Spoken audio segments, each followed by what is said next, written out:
पिण्याचं आव्हान केल्यानंतर संजय राऊत यांना झिंग चढली आहे। पाणी पिण्याचं आव्हान केलं आणि संजय राऊतांना मात्र चढायला लागली, कारण संजय राऊत महाविकास आघाडीचं सरकार असताना तुम्ही पाण्यासाठी विरोध केला होता आणि दुकानामध्ये वाईन विक्री सुरू केली होती। पाण्याला विरोध करायचा आणि दारू विकायला परवानगी द्यायची हे महाविकास आघाडीचं धोरण होतं। तुम्हाला पंतप्रधान नरेंद्र मोदीजींनी केलेल्या आव्हानाला प्रतिसाद देता येत नसेल तर किमान झिंग चढल्यासारखं तरी वागू नका। पंतप्रधान नरेंद्र मोदीजींनी पाणी पिण्याचं आव्हान केलंय, परंतु तुम्हाला वेगळीच नशा चढलेली दिसते। महाविकास आघाडीचं सरकार असताना महाराष्ट्रामध्ये किराणा दुकानावर वाईन विक्री करण्याची परवानगी द्या अशा पद्धतीचा प्रस्ताव संजय राऊत कुणी आणला होता आणि त्यामध्ये संजय राऊत यांच्या संबंधातली कंपनी कुणाची होती हे महाराष्ट्र विसरलेला नाही। तुमचं धोरण वाईन प्यायचं होतं, तर पंतप्रधान नरेंद्र मोदीजींचं धोरण पाणी प्या असं आहे। त्यामुळं पाणी प्या म्हटल्यानंतर वाईन पिल्यासारखं बोलू नये, एवढंच मला जनाब संजय राऊतांना सांगायचं आहे। ज्या पद्धतीनं पंतप्रधान नरेंद्र मोदीजींनी काटकसरीचं आव्हान केलं, उन्हाळा जास्त असल्यामुळं पाणी पिण्याचं आव्हान केलं, प्रत्येक गोष्टीवर टीका टिप्पणी करायची सवय संजय राऊतांना लागलेली आहे। त्यामुळं जनाब संजय राऊत यांनी झिंग चाडल्यासारखं वागू नये। जनाब संजय राऊत, भारताकडे पुरेसा इंधन साठा शिल्लक आहे। आपण लक्षात घ्या, काही लोक जाणीवपूर्वक डिझेलचा आणि पेट्रोलचा साठा करत आहेत। काही जिल्ह्यांमध्ये दरवेळेपेक्षा 50% 75% मागणी वाढलेली आहे। ही मागणी का वाढली आहे? कारण काही जण साठेबाजी करून पेट्रोल आणि डिझेलचा काळा बाजार करण्याचा प्रयत्न करतात। आणि राहिला प्रश्न इंधन दरवाढीचा, तर चीनमध्ये जवळपास 25 ते 30% इंधन दरवाढ झाली आहे। पंतप्रधान नरेंद्र मोदीजींमुळे आज आपल्याकडे 4 ते 5%च इंधन दरवाढ झालेली आहे। येणाऱ्या काळामध्ये युद्धाची परिस्थिती नियंत्रणात आल्यानंतर हे दर पुन्हा नियंत्रणात येतील, कमी केले जातील। सर्वसामान्य नागरिकांना झळ बसू नये यासाठी सरकार विशेष प्रयत्न करते। संजय राऊत, तुफान काँग्रेसमध्ये आले, तुफान महाविकास आघाडीमध्ये आले आणि ज्या पद्धतीनं पश्चिम बंगालमध्ये, आसाममध्ये निघालेल्या तुफानातनं काँग्रेस भुईसपाट झाली आहे, महाविकास आघाडी भुईसपाट झाली आहे। आपला पक्ष पार शिल्लक सेना झालेला आहे। त्याच्याकडे बघा, आर्थिक तुफान सांभाळण्यासाठी आणि आर्थिक तुफान नियंत्रण आणण्यासाठी पंतप्रधान नरेंद्र मोदी सक्षम आहेत। त्यांना देशाची अर्थव्यवस्था कशी चालवायची ही चांगली माहिती आहे। ज्या राहुल गांधींना त्यांचा पक्ष कसा चालवायचा हे माहीत नाहीत, त्यांनी देशात आर्थिक तुफान आलंय आणि त्याचा उदो करण्याचं काम संजय राऊतांनी करू नये। नीट पेपर फुटी प्रकरणात कारवाई कुणी केली?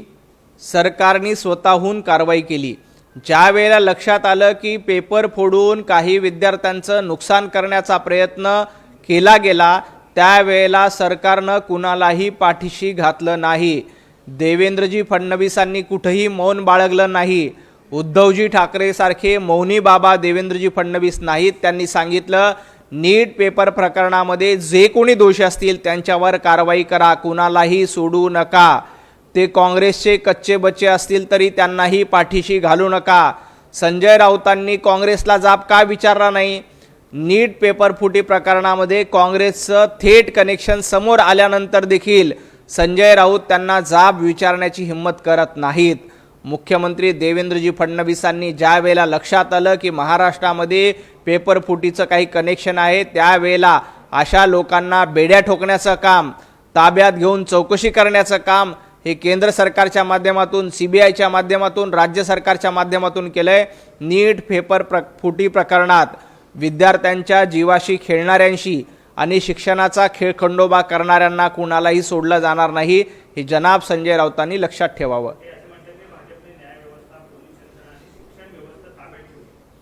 संजय राऊत, तुम्हाला तुमचा पक्ष ताब्यात ठेवता आला नाही, तुम्हाला तुमचे कार्यकर्ते ताब्यात ठेवता आले नाहीत, तुम्हाला तुमचा आमदार ताब्यात ठेवता आला नाही, तुम्ही इतर व्यवस्था ताब्यात ठेवल्यात याच्या गप्पा मारू नका।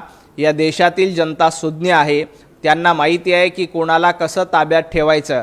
त्यामुळं या देशातल्या जनतेने जनाब संजय राऊतांनाही ताब्यात ठेवलंय, उभाटा गटालाही ताब्यात ठेवलंय आणि त्यांच्या आमदारांना देखील ताब्यात ठेवलेलं आहे. एक नवी संधी निर्माण केली जात असेल तर संजय राऊतांनी एवढं दुखायचं कारण काय? मत्स्यपावच्या माध्यमातून आमच्या कोकण किनारपट्ट्यातील कोळी बांधवांना रोजगाराच्या नव्या संधी येतील. मुंबईमध्ये आजपर्यंत आपण चवीने वडापाव खात होतो, येणाऱ्या काळामध्ये आता मत्स्यपाव येईल. मत्स्यपाव आल्यानंतर त्याचं स्वागत संजय राऊतांनी करायला पाहिजे, परंतु कोळी बांधवांना विरोध करायचा, कोकणी बांधवांना विरोध करायचा आणि अलीकडच्या काळामध्ये संजय राऊतांना वडापावपेक्षा खिमापाव जास्त प्रिय झाला आहे.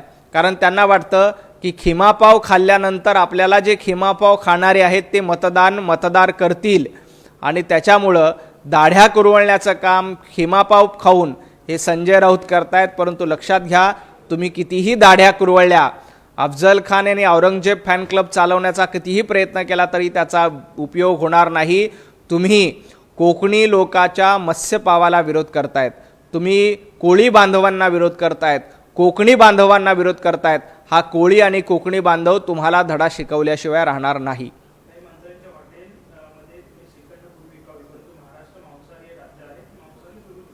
नाही, संजय राऊतांनी मांसाहार खावा किंवा आणखी रेड्याचा आहार खावा, आम्हाला त्याच्याशी काही देणं घेणं नाही. परंतु मत्स्यपावला विरोध करणं हे चुकीचं आहे. कारण कोकणी बांधवांचा मत्स्यपाव आहे, मालवणी लोकांचा मत्स्यपाव आहे. अशा पद्धतीनं कोळी बांधवांना विरोध करणं हे संजय राऊत अतिशय चुकीचं आहे. तुम्हाला श्रीखंडपुरी खायचीच नसते, कारण श्रीखंडपुरीची चव तुम्हाला कळणार नाही. मराठीमध्ये एक म्हण आहे, गाढवाला गुळाची चव काय. त्याप्रमाणे सातत्यानं संजय राऊत निरर्थक बडबड करत असतात.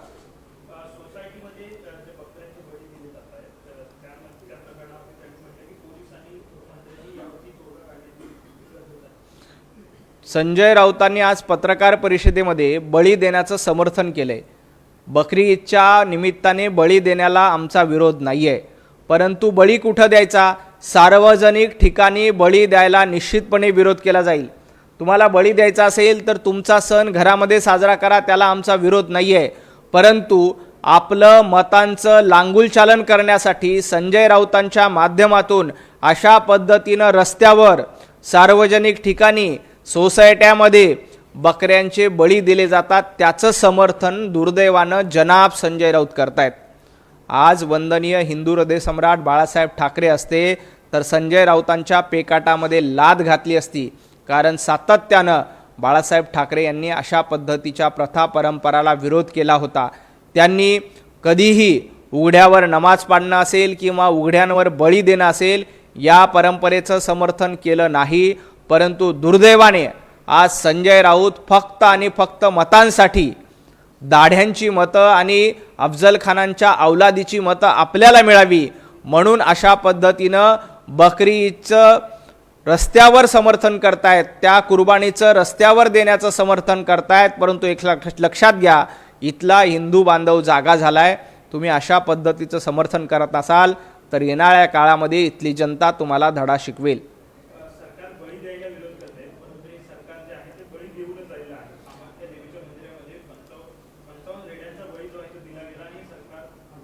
सरकार रेड्यांचा बळी देऊन इथं आलेलं नाही, तर उभाटा गटाचा बळी देऊन हे सरकार आलेलं आहे. जनतेनं उभाटा गटाचा बळी घेतलाय. जनतेनं मतांच्या रूपाची सुरी ही उभाटा गटावर चालवली, संजय राऊत तुमच्या पक्षावर चालवली आणि मत न देता तुम्हाला सांगितले की तुमची अवकात नाही आहे महाराष्ट्र चालवण्याची. तुम्हाला आमदार, तुम्ही जवळपास 90च्या पेक्षा जास्त जागा विधानसभेला लढल्या, फक्त 20 आमदार निवडून दिले. तुमच्या 70 आमदारांचं मतं न देता बळी घेण्याचं काम महाराष्ट्रातल्या जनतेनं केलंय. त्यामुळं तुम्ही बकरी ईदच्या बळीची चिंता करू नका. आपल्या पक्षाचा जनतेने जो बळी घेतलाय त्याची चिंता करा.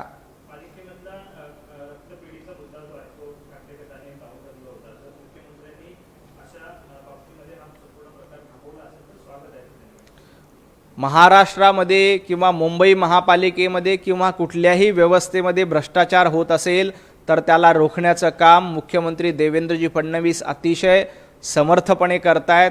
महापालिकेत देखील असा काही प्रकार होत असताना तो थांबवण्याचं काम मुख्यमंत्री देवेंद्रजी फडणवीसांनी केलं आहे. संजय राऊतांना इतकंच सांगायचं आहे, ज्या वेळेला वाझे उद्योगपतीच्या घराच्या बाहेर नेऊन बॉम्बस्फोट करण्याचा प्रयत्न करत होते, तेव्हा हेच उद्धवजी ठाकरे होते.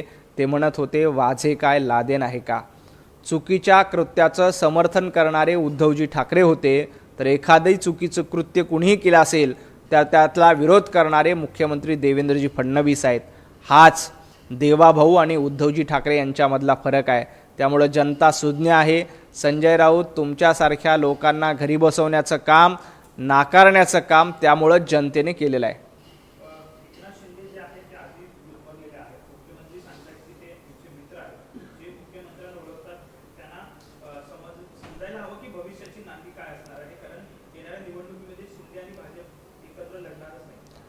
संजय राऊत, एकनाथजी शिंदे गुदमरलेले नाहीत, तर तुमच्या पक्षाचे नेते दमलेले आहेत. दमलेल्या बाबाची कहाणी काय आहे हे एकदा आदित्य ठाकरेंना आणि उद्धवजी ठाकरेंना जाऊन विचारा. शिंदे कधीही गुदमरलेले नव्हते. भारतीय जनता पार्टी महायुतीसोबत सक्षम नेतृत्व करण्याचं काम एकनाथजी शिंदे करतायत. परंतु दमलेल्या बाबांची कहाणी ही मातोश्रीवर कशा पद्धतीनं सुरू आहे, कोण कसं गुदमरलं आहे, काँग्रेसमध्ये कसं तुम्हाला किंमत दिली जात नाही, मातोश्रीवर आज काय अवस्था आहे, दमलेल्या बाबाची कहाणी कोण कोणाला सांगतंय, हे एकदा संजय राऊतांनी मातोश्रीवर जाऊन विचारलं पाहिजे. मग तुम्हाला लक्षात येईल दमलेलं कोण आहे आणि गुदमरलेलं कोण आहे. भारतीय जनता पार्टीसोबत शिवसेना असेल, राष्ट्रवादी असेल, ही अतिशय एकमतानं, एक दिलानं, एकसंघ पुढे जात आहे. विधान परिषदेच्या निवडणुकीमध्ये देखील आम्ही एकत्र निवडणुका लढू, सगळ्यांना सोबत घेऊन 17च्या 17 जागा महायुती म्हणून आम्ही जिंकू, याच्यामध्ये अजिबात शंका नाही.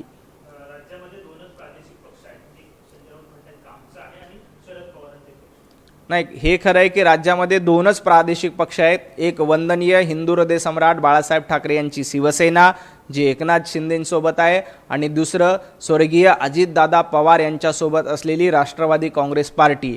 आता उभाटा गट हा पक्ष राहिलेला नाही, तो गट आहे. शरद पवार गट हा पक्ष राहिला नाही, तो गट आहे. त्यामुळं प्रादेशिक पक्ष दोनच आहेत आणि उरलेले दोन गट आहेत. येणाऱ्या काळामध्ये या गटाच्या गटांगळ्या आणखी खाल्ल्या जातील आणि हा पक्ष वंचित आणि किंचित आघाडीपेक्षाही वाईट अवस्थेत जाईल, याच्यामध्ये शंका नाही. त्यामुळंच उद्धवजी ठाकरे गेल्या काही दिवसापासून शांततेत घरामध्ये बसलेत, कारण त्यांना माहिती आहे की आपल्या गटाची वाताहत करण्याचं काम संजय राऊत यांच्यामार्फत सुरू आहे.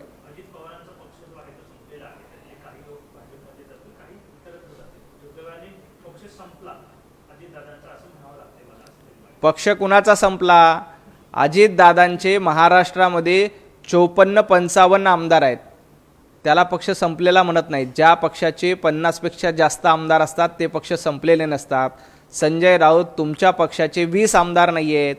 या येणाऱ्या विधान परिषदेच्या निवडणुकीला तुमचा एक आमदार निवडून येऊ शकत नाही, त्याला संपलेला पक्ष म्हणतात. आणि सगळ्यात महत्त्वाचं म्हणजे महापालिकेला तुम्हाला भोपळा फोडता आला नाही, जिल्हा परिषदेला तुम्हाला भोपळा फोडता आला नाही, पंचायत समितीला तुमच्या उमेदवारांनी निवडणूक लढण्याच्या आधीच माघार घेतली. ज्यांना उमेदवार मिळत नाही असे पक्ष संपलेले असतात. अजितदादा आज सरकारमध्ये आहेत, अजितदादांचे मंत्री सरकारमध्ये आहेत, अजितदादांचा पक्ष सरकारमध्ये आहेत. त्यामुळं तुम्ही अजितदादांच्या पक्षाची चिंता करू नका, आपल्या उरल्या सुरलेल्या पक्षाची चिंता करा. आणि ज्या निष्ठावान शिवसैनिकांनी तुम्हाला लाथ मारली, अशा उरलेल्या पक्षाची संजय राऊतांनी चिंता करावी.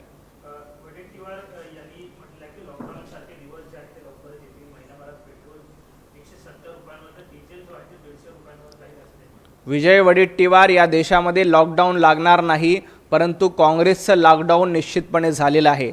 पंतप्रधान नरेंद्र मोदीजींच्या नेतृत्वात देश पुढे चालला आहे, पण काँग्रेसची वाट लागली आहे. लॉकडाऊन जिथे लागायचं असेल ते काँग्रेस पक्षामध्ये लागेल.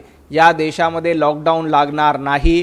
कुठेही इंधनाचा तुटवडा नाही, कुठेही आर्थिक संकटामध्ये भारत नाही आहे. संकटात कोण असेल तर काँग्रेस पक्ष आहे.